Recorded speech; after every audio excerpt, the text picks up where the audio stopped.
공민왕의 사당 이야기. 낙엽을 밟는 소리입니다. 참 듣기 좋죠. 여기는 와우산 남동쪽, 그러니까 서울시 마포구 창전동입니다. 오솔길을 걸어 내려가면 조그만 한옥이 하나 나옵니다. 현판엔 공민왕 사당 이렇게 쓰여 있습니다. 공민왕은 고려의 31대 임금입니다. 고려 말기 나라의 부흥을 위해 노력했지만 사랑하는 아내의 죽음 앞에서 무너진 임금이죠. 그 후 우왕, 창왕 등 어린 임금들이 즉위하면서 국운이 더욱 기울다 결국 태조 이성계의 손에 고려는 멸망하고 맙니다. 그런데 참 이상한 게 조선을 건국한 태조 이성계가 이 공민왕 사당을 지었다는 겁니다. 대체 이유가 뭘까요?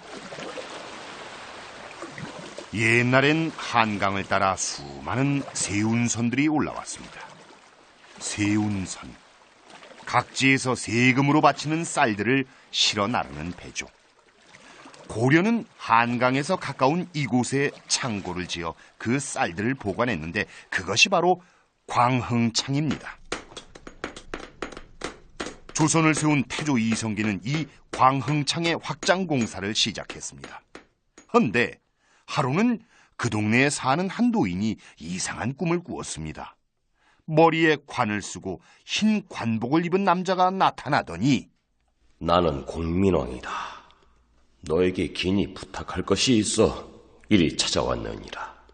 아이고, 전하, 미천 안 될 거리가 무슨 일을 해드려야 할지. 이곳은 내가 살아생전에 자주 머물던 곳이다. 그러니 광흥창 공사를 하기 전에 내 사당을 먼저 지어라. 그렇게 하면 조선은 나날이 번창할 것이다. 꿈에서 깨어난 노인은 곧장 공사 현장으로 가 이 사실을 알렸습니다. 이 보고는 곧 대궐에까지 들어갔죠. 노망난 노인의 꿈 이야기를 듣고 사당을 짓다니, 전하, 자칫하면 백성들의 조롱거리가 될 것이옵니다. 전하, 본래 꿈이라는 것은 사람의 마음을 표현한 것이옵니다. 이름 없는 노인이 그런 꿈을 꾸었다면 백성들의 마음 속에 아직도 고려에 대한 애정이 남아있다는 뜻. 그것을 억누르기보다는 다독여 주시는 것이 백성의 마음을 얻는 지름길이 될 것이옵니다. 백성의 마음을 얻는 지름길이라. 결국 태조는 공민왕 사당을 짓기로 결정했습니다. 공민왕의 사당이 완공되자 백성들은 너나 할 것 없이 사당에서 기도를 하고 제를 지냈습니다. 특히 공민왕 사당 옆에 있는 우물을 아주 신성하게 여겼죠. 여보, 올해는 배 타지 말아요.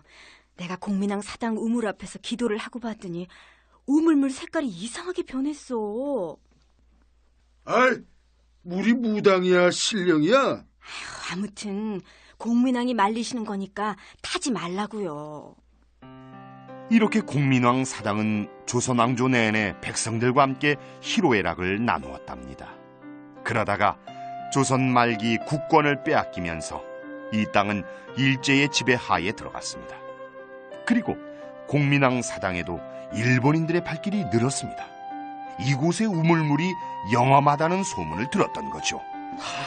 물이 그렇게 신성하단 말이다.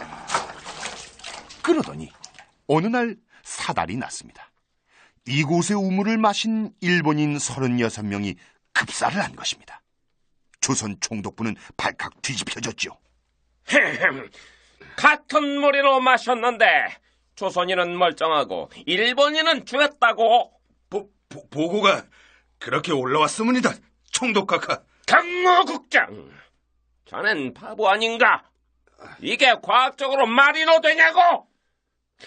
이건 간단해. 조선인들이 우물에 독이 높은 것이다. 총독의 명령을 받은 경무국장은 공민왕 사당 근처에 있는 광흥창까지 말을 달려왔습니다.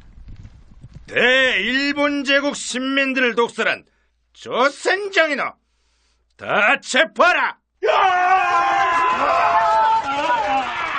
그런데 바로 그때 일본 경찰의 말들이 갑자기 땅에 붙박힌 듯 서버렸습니다.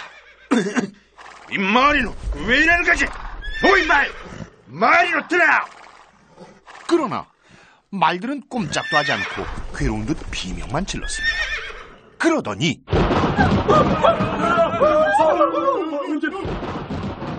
맑은 하늘에서 갑자기 천둥이 치기 시작했습니다.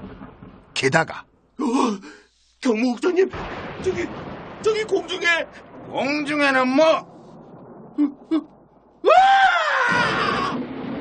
놀랍게도 공중엔 흰 옷을 입은 남자가 떠 있었습니다.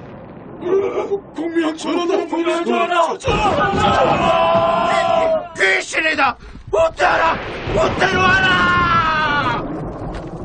일본 경찰들은 말을 버리고 모두 주랭랑을 치고 말았습니다. 그러자 공중에 떠있던 그 남자의 모습도 사라졌습니다.